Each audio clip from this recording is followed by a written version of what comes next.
नमस्कार, स्वागत है आप सभी का। टीवी 27 न्यूज देख रहे हैं आप और आपके साथ मैं हूं नितीशा बंसल।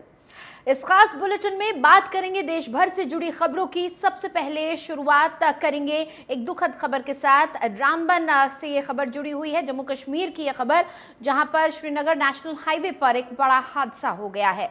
रामबन इलाके में बैटरी चश्मा के पास जम्मू श्रीनगर राष्ट्रीय राजमार्ग पर एक यात्री टैक्सी दुर्घटनाग्रस्त हो गई है। आपको बता दें कि अनियंत्रित टैक्सी गहरी खाई में गिर गई, जिससे 10 लोगों की मौत हो गई।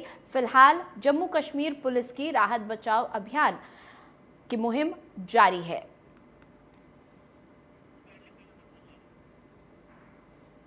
तो जम्मू कश्मीर से खबर, जहां पर एक यात्री टैक्सी दुर्घटनाग्रस्त हो गई है।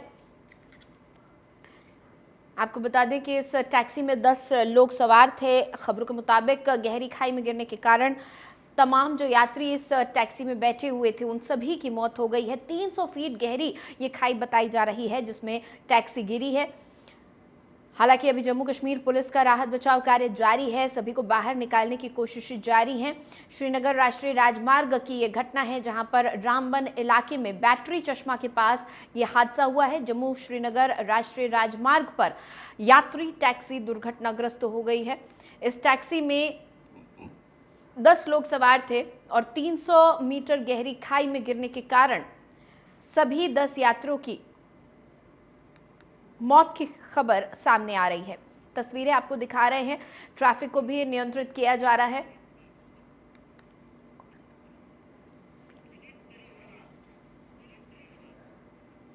और इस खबर पर ज्यादा जानकारी के साथ मेरे सहयोगी विनीत जुड़ चुके हैं फोन लाइन पर जम्मू कश्मीर से, उनसे बातचीत करेंगे। विनीत, क्या कुछ ताजा जानकारी? क्या अभी तक किसी यात्री को निकाला जा सका है? किसी के जिंदा बचने की कोई गुंजाइश नजर आ रही है क्या? जी, आपको बता दें कि ये सुबह तड़के की बात है, तो सुबह 1:30 सवा 1 और 1:30 के करीब का ये मामला है, जो कि जम्मू से एक तवेरा गाड़ी, जो टूरिस्ट गाड़ी थी, जिसमें टोटल 9 लोग सवार थे और 10वां जो था वो एक ड्राइवर था, जो यानी कि गाड़ी चालक था। और ये जम्मू से कश्मीर के लिए लेबर जा रही थी, यानी कि जो काम करने जाते हैं, जो माइग्रेंट्स होते हैं, यहाँ से वहां की तरफ काम करने के लिए जाते हैं, रोजगार के लिए जाते हैं, वो वहां पर जा रहे थे, उनको लेके जा रहा था। और ये रामबन जिला रामबन की बात करें तो वहां पर एक रामसो रामबन के बीच में एक जगह पर, और देर रात से ही वहां पे भारी बारिश हो रही थी, जिसकी वजह से ये गहरी 300 मीटर खाई के अंदर जाकर ये गाड़ी गिरी है, जिसमें तुरंत ही आपको बता दें वहां पर एसडीआरएफ की टीम, वहां डिस्ट्रिक्ट पुलिस वहां पर मौके पर पहुंची और वहां पर जाकर उन्होंने उन ड्राइवर बॉडीज को निकालने का जो है वो काम शुरू कर दिया, रेस्क्यू करना शुरू कर दिया। और अभी तक मैं आपको बता दूं, सिर्फ 2 लोगों की जानकारी जो है वो सामने आई है, एक ड्राइवर की और एक और जो है वो बिहार से बिलोंग करते हैं, मगर अभी तक पूरी पुष्टि नहीं की गई है, क्योंकि पहचान जो है वो अभी जारी है। और रेस्क्यू तो है, बता दूं आपको कि रेस्क्यू जो है वो अब ऑपरेशन खत्म हो चुका है और रेस्क्यू जो है इन तमाम डेड बॉडीज को कर लिया गया है एसडीआरएफ टीम की तरफ से। जी चलिए, बहुत शुक्रिया विनीत इस जानकारी के लिए आपका। और आगे बढ़ते हुए बात अब मुख्तार अंसारी की कर लेते हैं। मुख्तार अंसारी के शव का पोस्टमार्टम खत्म हो चुका है। 5 डॉक्टरों के पैनल ने ये पोस्टमार्टम किया है। बांदा अस्पताल में पोस्टमार्टम खत्म हो चुका है। बांदा से गाजीपुर अब मुख्तार का शव ले जाया जाएगा और इस बीच सुरक्षा की चाक चौबंद इंतजाम है। पूरे उत्तर प्रदेश में हाई अलर्ट रखा गया है। इसके अलावा गाजीपुर को पूरी तरह से छावनी में तब्दील कर दिया गया है। माफिया की मौत के बाद अब पोस्टमार्टम की प्रक्रिया भी पूरी हो चुकी है और माफिया मुख्तार अंसारी के शव को अब गाजीपुर ले जाया जाएगा, जहां पर सुपुर्दे खाक किया जाएगा डॉन को आज। और उससे पहले प्रशासन पूरी तरह से अलर्ट मोड पर आ गया है। चप्पे चप्पे पर पुलिस बल तैनात कर दिया गया है। गाजीपुर की अगर खासतौर पर बात करें तो गाजीपुर में पूरे शहर को छावनी में तब्दील कर दिया गया है।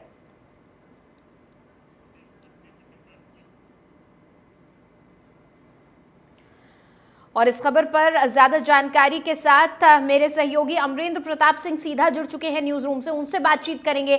अमरेंद्र, पहले खबर आई कि माफिया की मौत हो चुकी है और उसके बाद अब पोस्टमार्टम भी खत्म हो चुका है। गाजीपुर की हमने तस्वीरें देखी, पूरी तरह से छावनी में तब्दील कर दिया गया है। कब तक शव गाजीपुर पहुंचेगा, क्या व्यवस्थाएं हैं, किस तरह से एम्बुलेंस में ले जाया जाएगा, शव बताएं। देखिए, पोस्टमार्टम हो चुका है, विसरा सुरक्षित रखने का भी आदेश हो गया है। विसरा सुरक्षित रखा जाएगा ताकि आगे न्यायालय को अगर आवश्यकता पड़े तो पुनः उसकी जांच हो सके। और इसके बाद प्रशासन पूरी तैयारियों में लगा है कि बहुत जल्द मूव कर दिया जाएगा 26 गाड़ियों के उस काफिले को जो कि मुख्तार अंसारी के शव को लेकर, उनकी डेड बॉडी को लेकर बांदा से गाजीपुर के लिए निकलेंगी। उन 26 गाड़ियों में सुरक्षा की गाड़ियां हैं, अधिकारियों की गाड़ियां हैं और उनके परिजनों की गाड़ियों को भी उसमें शामिल किया गया है। एक ग्रीन कॉरिडोर डेवलप किया गया है, एक रूट तय कर दिया गया है भदोई होते हुए जो कि गाजीपुर तक उस डेड बॉडी को ले जाएगा।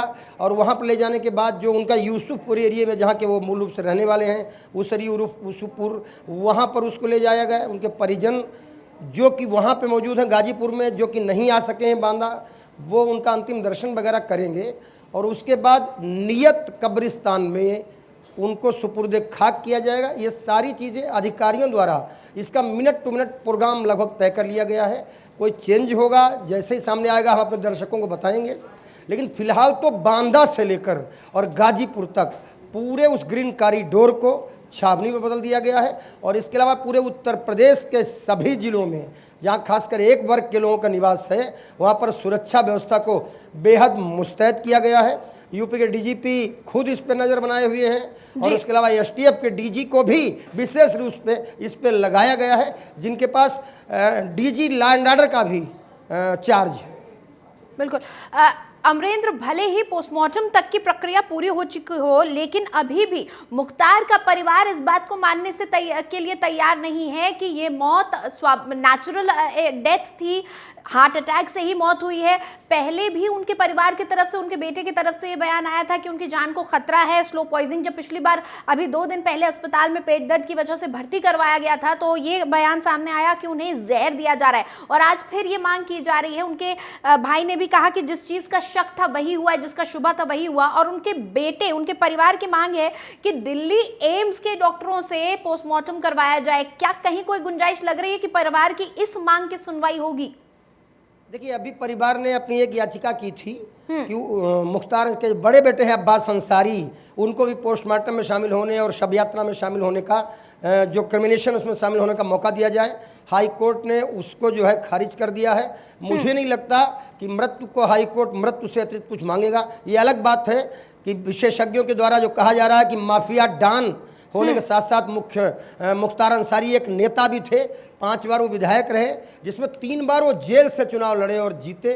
तो ऐसे में उनकी जो आने वाली, जो उनके बेटे हैं दोनों, या उनके परिवार की जो आने वाली राजनीति है, वो भी इसी पर आधारित होगा कि आज वो कितना ज़्यादा कंट्रोवर्सी जिसको खड़ी कर जाते हैं। उनके बेटे ने एक चिट्ठी लिखी है जिसमें उन्होंने मांग की है कि ऐसा किया जाए, ऐसा किया जाए, ऐसा किया जाए। उन्होंने दोबारा पोस्टमार्टम तक की मांग कर डाली है। लगातार एम्स के डॉक्टर से पोस्टमार्टम की मांग कर रहा है उनका परिवार। अमरेंद्र, आप हमारे साथ बने रहिएगा, अगली खबर पर भी आपसे बातचीत करेंगे। दरअसल मुख्तार अंसारी की मौत के बाद से लगातार बयानबाजियों का भी दौर जारी है। परिवार भी अपनी तरफ से मांगे कर रहा है। इधर गाजीपुर में मुख्तार अंसारी का शव कालीबाग कब्रिस्तान में दफन होना है, इसकी तैयारियां भी पूरी हो चुकी है। वहीं देर शाम तक शव आने की आशंका बताई जा रही है। आपको बताते हैं कि लगभग 400 किलोमीटर की दूरी तय करनी है, जिसको लेकर प्रशासन ने चप्पे चप्पे पर मुस्तैदी बरती हुई है।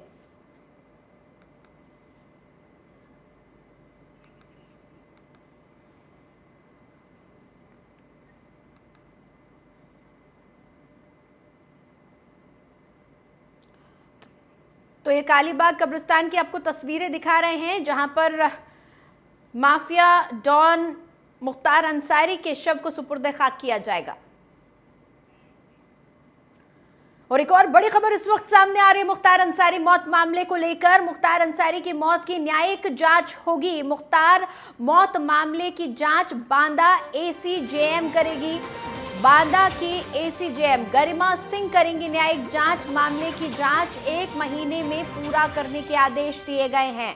तो बड़ी खबर इस वक्त की हम आपको बता रहे हैं, न्यायिक जांच की जाएगी मुख्तार की मौत की। एसीजेएम गरिमा इस मामले में जांच करेंगी। मुख्तार अंसारी के परिवार ने कई तरह के आरोप भी लगाए हैं और विपक्ष लगातार सरकार पर हमला बोल रहा है। इसी बीच ये बड़ी खबर सामने आई है, मुख्तार अंसारी की मौत की न्यायिक जांच का फैसला लिया गया है। न्यायिक जांच करवाई जाएगी मुख्तार अंसारी की मौत के मामले की और इस मामले में जांच करने वाली होंगी बांदा की एसीजेएम गरिमा सिंह।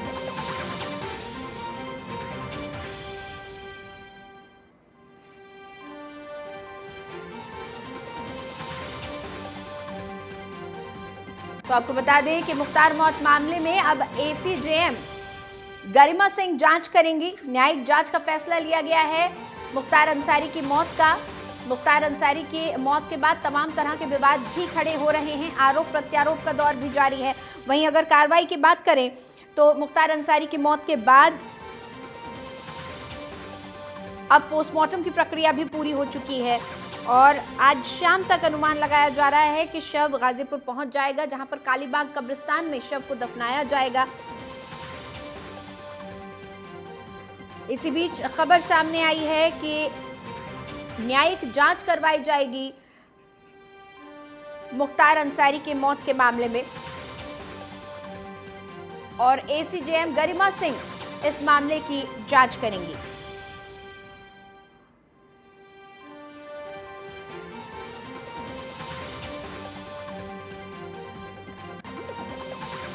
और इस खबर पर ज्यादा जानकारी के साथ बांदा से मेरे सहयोगी गुल मोहम्मद जुड़ चुके हैं फोन लाइन पर, उनसे बातचीत करेंगे।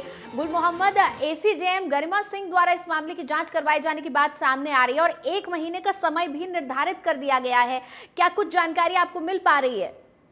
जी, आपको बता दें कि जिस तरीके से जांच कराने की बात को लेकर मामला सामने आया है, इस बात को लेकर अब जांच शुरू हो जाएगी और जल्दी ही उसके बाद जांच में क्या जांच रिपोर्ट आती है ये तो वो आने वाला वक्त बताएगा। इसी को लेकर लगातार जिस तरीके से परिवार ने जांच की मांग की थी, उस जांच की मांग को लेकर अब सामने जो ये बयान आया है इसके साफ जाहिर होता है कि अब जांच कराने उत्तर प्रदेश सरकार और अलग के आला अधिकारी जो है जांच कराने के लिए कहीं ना कहीं टीम गठित करेंगे।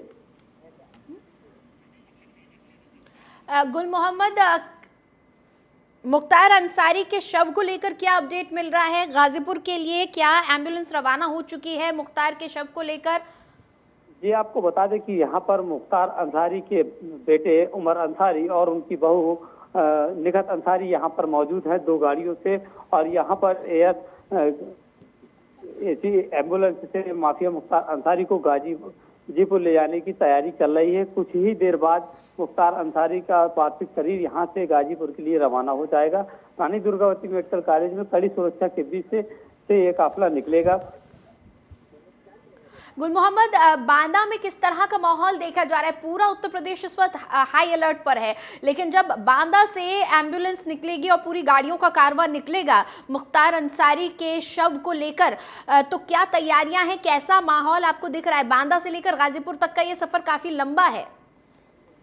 जी, जिस तरीके से बात की जाए कि यहाँ से गाजीपुर का सफर कम से कम 7 से 8 घंटे का है और सफर को लेकर लगातार पुलिस की लगातार गाड़ियां और सैनिक बल और जो है बजर वाहन भी लगाए गए हैं और उसमें एम्बुलेंस के साथ सीओसीटी भी लगाए गए हैं और कई ऐसे आला अधिकारियों के साथ पैनल बनाकर पूरे पैनल के साथ यहाँ से रवाना किया जाएगा।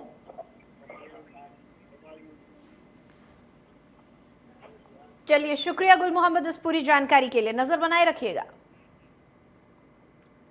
और गाजीपुर में बाहुबली माफिया डॉन मुख्तार अंसारी की मौत की खबर आते ही उनके पैतृक गांव मोहम्मदाबाद गाजीपुर में लोगों का जमावड़ा लगना शुरू हो गया। मुख्तार अंसारी के पार्थिव शरीर को उनके पैतृक गांव मोहम्मदाबाद लाया जाएगा और उनके गांव में ही कब्रिस्तान में उनको दफनाया जाएगा।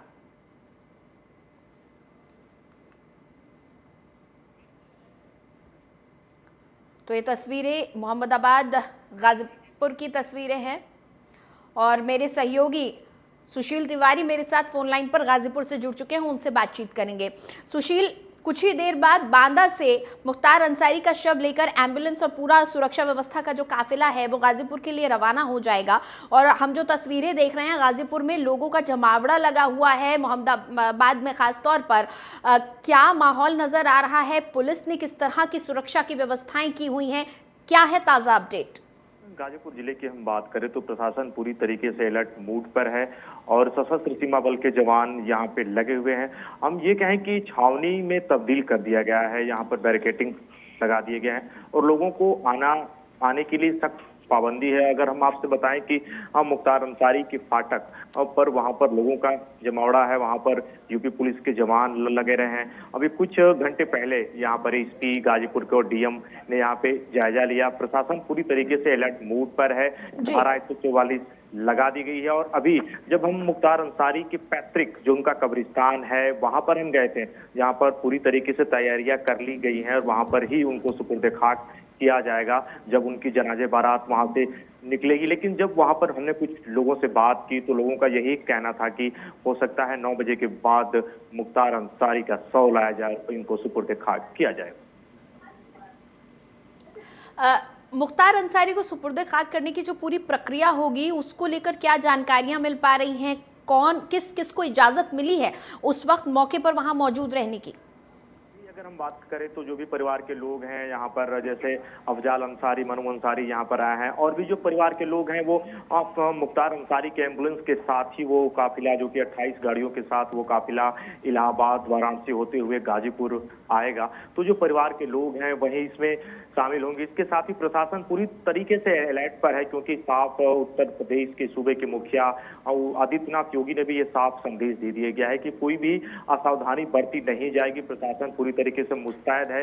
परिवार के लोग ही जो अभी जो जानकारी मिल रही है वहां पर रहेंगे जब मुख्तार अंसारी का शव गाजीपुर में लाया जाएगा। चलिए शुक्रिया सुशील, आप नजर बनाए रखिएगा। और आगे बढ़ते हुए अब ग्राफिक्स के जरिए आपको समझाते हैं अंसारी फैमिली की पूरी क्राइम कुंडली। मुख्तार अंसारी के ऊपर 63 केस दर्ज किए गए थे। अफशा अंसारी उनकी पत्नी हैं जिनके ऊपर 11 केस दर्ज किए गए थे और अब्बास अंसारी जो उनका बेटा है उस पर 8 केस दर्ज थे। वहीं उमर अंसारी जो दूसरा बेटा है उस पर 6 केस दर्ज है। निखत अंसारी उनकी बहू उस पर भी 1 केस दर्ज है और अफजाल अंसारी जो कि भाई है मुख्तार अंसारी का उस पर 7 केस दर्ज हैं। यानी कि पूरे के पूरे परिवार पर कई केस दर्ज हैं। और अगर मुख्तार अंसारी की बात करें तो 63 केस में से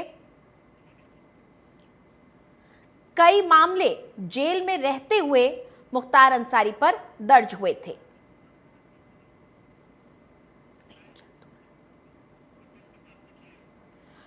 और अमरेंद्र मेरे सहयोगी लगातार जुड़े हुए हैं मेरे साथ, उनसे हम बातचीत करेंगे। अमरेंद्र, इस वक्त दर्शकों को हम दिखा रहे हैं कि पूरी फैमिली की क्राइम कुंडली क्या है और अगर परिवार को देखें तो पूरे के पूरे परिवार पर केसेस दर्ज हैं। यहाँ तक कि जो बहू है उनकी निखत अंसारी उस पर भी एक मामला दर्ज है। और एक चीज़ देखिए, मुख्तार अंसारी की मौत 63 साल की उम्र में हुई और 63 केसेस मुख्तार अंसारी पर दर्ज थे।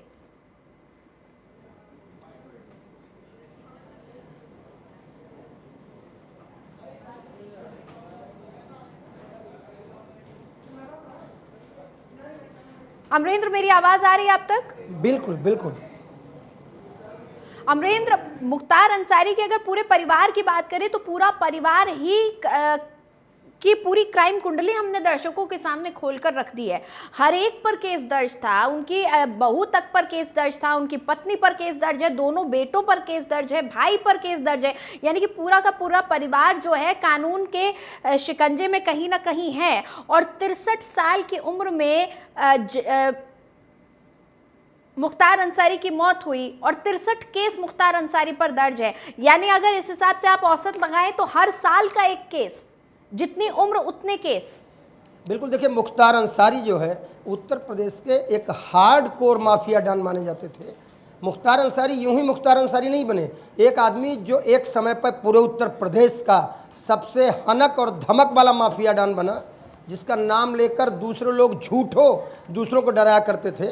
मुख्तार अंसारी एक ऐसा नाम हो गया था एक वक्त में कि झूठ भी अगर कोई मुख्तार अंसारी के नाम से प्रदेश के किसी हिस्से में किसी कारोबारी से किसी भले आदमी से, किसी साधारण परिवार से बोल देता था तो उनके नाम से उगाही हो जाती थी, वसूली हो जाती थी, उनके नाम से ज़मीनें कब्जा हो जाती थी।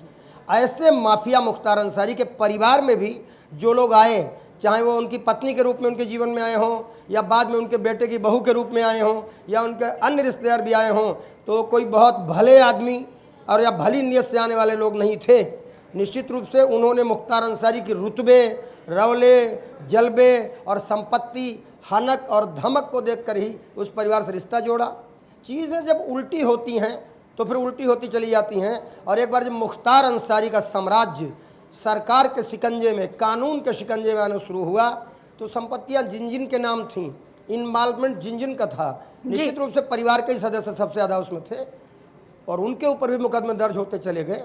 मुख्तार अंसारी तो खैर बहुत बड़े बड़े मामलों में इन्वॉल्व रहे हैं और लगभग 8 मामलों में उनको सज़ा भी हो चुकी है। उम्र कैद तक की सज़ा एक बार नहीं, कई बार उनको मिली जा चुकी है। लेकिन ऐसा नहीं है कि केवल मुख्तार अंसारी ही ऐसे हैं जो अकेले इस पूरे माफिया साम्राज्य को चलाने में अपना रोल निभाते थे। उनके बिल्कुल अमरेंद्र, 786 नंबर की वो जीप थी, खुली जीप, जिसमें मुख्तार ट्रैवल किया करते थे और जहां से वो गाड़ी गुजरती थी लोग अपना रास्ता तक बदल देते थे। ये थी धमक उस माफिया की जो आज सुपुर्दे खाक हो रहा है। बहुत शुक्रिया इस पूरी जानकारी की आपके लिए अमरेंद्र। अब खबरों में आगे बढ़ते हुए बात करेंगे उत्तर प्रदेश की, जहां पर उत्तर प्रदेश में अवैध, आपको बता दें कि अगली खबर की हम बात करेंगे जहां पर उत्तर प्रदेश से ये खबर आ रही है जहां पर बीजेपी विधायक कृष्णानंद का परिवार इस मामले में सामने आया है। दरअसल कृष्णानंद के राय के तरफ से भी एक बयान सामने आया है और कृष्णानंद का परिवार मुख्तार अंसारी की मौत के बाद बाबा काशी विश्वनाथ के दर्शन करने पहुंचा है। कृष्णानंद राय के बेटे ने मुख्तार अंसारी की मौत पर खुशी जताई है और कहा कि बाबा विश्वनाथ की कृपा है। आपको बता दें कि 29 नवंबर 2005 को एक बड़ी घटना को अंजाम देते हुए कृष्णानंद राय समेत 7 लोगों की हत्या कर दी गई थी, जिसका मुख्य आरोपी मुख्तार अंसारी था।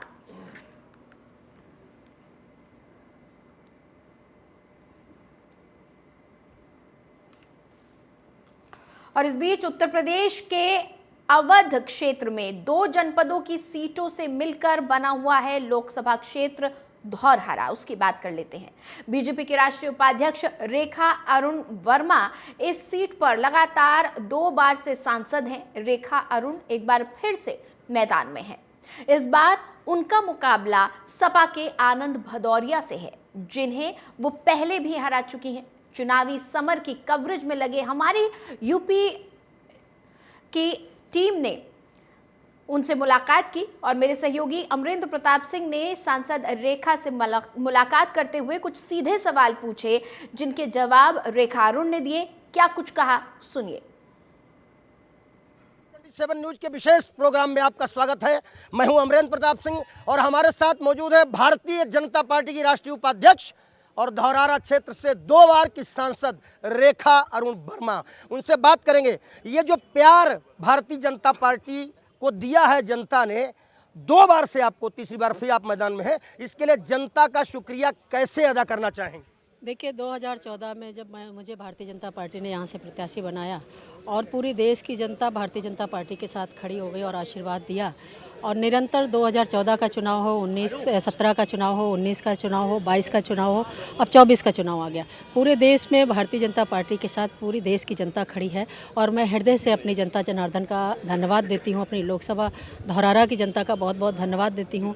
अपने वरिष्ठ लोगों का बहुत बहुत धन्यवाद देती हूँ कि सब लोगों ने मुझे इतना आशीर्वाद दिया और लगातार यहाँ से चाहे विधानसभा का चुनाव हो, चाहे लोकसभा का चुनाव हो, निरंतर हम सभी लोग भारी मतों से विजयी होकर केंद्र में भी सरकार बनाई और राज्य में भी सरकार बनाई और विकास कार्यों को आगे बढ़ा रहे हैं। इसलिए हृदय से जनता जनार्दन का बहुत बहुत धन्यवाद दें। अच्छा, आप भी पहले भी सांसद रही हैं और फिर अगर जनता आपको प्यार देती है तो धौरहरा को अभी क्या देना है, क्या सौगात धौरहरा को रेखा अरुण वर्मा जी आगे देंगी? देखिए 14.5 के बाद जब से हमारी सरकार बनी 10.5 साल का कार्यकाल हम लोगों का पूर्ण होने जा रहा है और निरंतर हम लोग जनता की जो मांगें थी, जो उनकी समस्याएं थी, योजनाओं के माध्यम से हमने उनको उससे जोड़ा है। देश की जो बड़ी बड़ी समस्याएं थी, चाहे 370 धारा की बात हो, चाहे राम मंदिर की बात हो, बहुत सारे विषयों को हमने लिया है, समाधान किया है और देश को समर्पित किया है। आज पूरे देश में एक वातावरण बना है और नरेंद्र भाई मोदी जी और भारतीय जनता पार्टी के पक्ष में पूरे देश की जनता खड़ी है। अभी राज्यों का चुनाव हुआ, हमने वहाँ भी अच्छी सफलता प्राप्त की है। अब ये लोकसभा का चुनाव है, पूरे देश का चुनाव है और एक अच्छा वातावरण है। नरेंद्र भाई मोदी जी को पूरे देश की जनता हम सबको आशीर्वाद दे रही है और निरंतर हम लोग कामयाबी की ओर बढ़ रहे हैं जनता के आशीर्वाद से। रेखा अरुण वर्मा जी सांसद हैं धरवारा की और उनके साथ मौजूद हैं जिला अध्यक्ष भारतीय जनता पार्टी के और मोहम्मदी विधानसभा जहां हम बैठे वहां के विधायक। दम से अपनी बात कही उन्होंने। देखने वाला ये होगा कि आने वाले समय में क्या होगा, ये तो जनता तय करेगी, लेकिन फिलहाल पूरे विश्वास में, पूरे आत्मविश्वास में दिखाई पड़ रही हैं रेखा अरुण वर्मा जी। वीडियो जर्नलिस्ट कुमार पृथ्वी के साथ अमरेंद्र प्रताप सिंह, टीवी 27 न्यूज़, मोहम्मदी विधानसभा से। और फिलहाल इस बुलेटिन में मेरे साथ इतना ही। आप बने रहें टीवी 27 न्यूज़ के साथ।